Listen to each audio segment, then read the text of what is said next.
Dear viewers, intelligence agency کسی بھی ملک کے لیے ریڑھ کی ہڈی کی حیثیت رکھتا ہے۔ ایک انٹیلیجنس ایجنسی کا کام ملک کے اندرونی اور بیرونی دشمن کی نشاندہی کر کے انہیں پکڑنا ہے، اور یہ آپ لوگوں نے بھی اکثر موویز میں دیکھا ہوگا کہ کس طرح ایک خفیہ ایجنٹ اپنی جان کی پرواہ کیے بغیر ملک کی سالمیت اور بقا کے لیے لڑتا رہتا ہے۔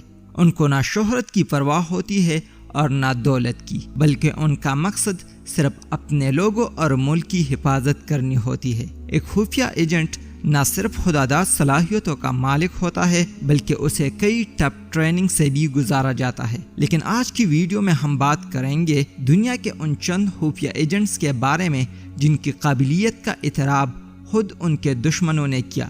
لیکن مزید ویڈیو کی جانب بڑھنے سے پہلے آپ دوستوں سے ہماری ایک چھوٹی سی ریکویسٹ ہے کہ اگر آپ لوگوں نے ابھی تک ہمارے اس چینل کو سبسکرائب نہیں کیا تو اسے سبسکرائب کر کے ہماری اس چھوٹی سی فیملی کا حصہ بن جائے، اور ویڈیو پسند آنے کی صورت میں اسے لائک کرے اور نہ آنے کی صورت میں ڈس لائک کرے، اور اس کے ساتھ کمنٹ سیکشن میں ہمیں اپنی قیمتی خیالات سے آگاہ کرے۔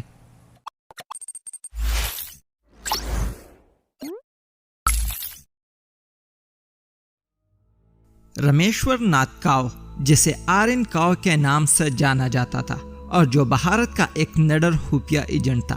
آرین کاو برصغیر پاک و ہند میں انگریزوں کے دور میں ایک خفیہ ایجنٹ کے طور پر کام کرتے تھے، اور یہی وجہ تھی کہ جب 1962 کی بھارت چین جنگ میں بھارت کو شکست ہوئی تو انہوں نے اندرا گاندھی کو ایک انٹیلیجنس ادارہ بنانے کا مشورہ دیا، جس پر عمل کرتے ہوئے را یعنی ریسرچ اینڈ انالیسز ونگ کے نام سے ایک خفیہ ادارہ بنائی گئی، جس کی وجہ سے آپ آرین کاو کو را کا بانی بھی کہہ سکتے ہیں۔ وہ ایک سیلف لیس انسان تھے اور ہمیشہ میڈیا سے دور رہتے تھے۔ آرین کاو ریٹائرمنٹ کے بعد پی ایم نہرو اور اندرا گاندھی کے مین سیکیورٹی ایڈوائزر بھی رہے۔ General Qasem Soleimani, king of Middle East. Qasem Soleimani Iran کے خفیہ ایجنسی خود کے ایک مانے جانے کمانڈر تھے۔ وہ دنیا کے ان چند کمانڈرز میں سے ایک تھے جنہوں نے ISIS-B کی ٹریننگ پاکستان میں حاصل کی۔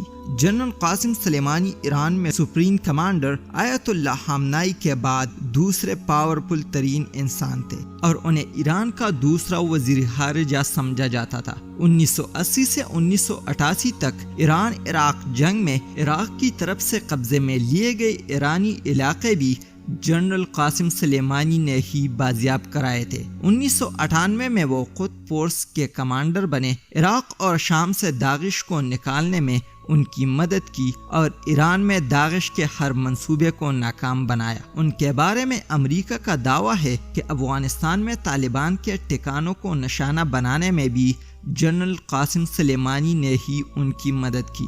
انہیں 2019 میں ایرانی ملٹری کا سب سے بڑا فوجی اعزاز الفتح میڈل سے بھی نوازا گیا۔ جنرل قاسم سلیمانی نے شام کے صدر بشار الاسد کو ان کے خلاف 2011 میں شروع ہونے والی مسلح مزاحمتی تحریک سے نمٹنے کے لیے حکمت عملی بھی بنا کر دی۔ بالآخر عراق کے دارالحکومت بغداد میں امریکہ نے 2020 میں ایک ڈرون حملے میں اسے نشانہ بنایا۔ حمید گل، ایکس DGI جنرل حمید گل وہ واحد انسان تھے جس کا آرمی ریکارڈ اب تک سر فہرست ہے، اور یہ میں نہیں بلکہ پاکستان آرمی کی ریکارڈڈ ہسٹری بتاتی ہے، اور یہ وہ واحد بہادر تھے جو کسی بھی کورس کے لیے بیرونی ملک نہیں گیا۔ پاکستان آرمی کے پاس اب بھی وہ اعزازی نقشہ موجود ہے جس پر جنرل حمید گل نے باقاعدہ لکیر کھینچ کر کہا تھا کہ رشیا اس جگہ پر ٹوٹے گا۔ جنرل صاحب اتنے دور اندیش تھے کہ انہیں وقت سے پہلے پتا ہوتا تھا کہ اونٹ کس کروٹ بیٹھے گا۔ جنرل صاحب نے ہمیشہ مرتے دم تک اس قسم کے نیچے اس ملک و قوم کی خدمت کی جو انہوں نے PMA میں ٹریننگ کرتے وقت اٹھائی تھی، اور ان کے لیے تو میں صرف یہی کہہ سکتا ہوں، ہمارے بعد اندھیرا رہے گا محفل میں، بہت چراغ جلاؤ گے روشنی کے لیے۔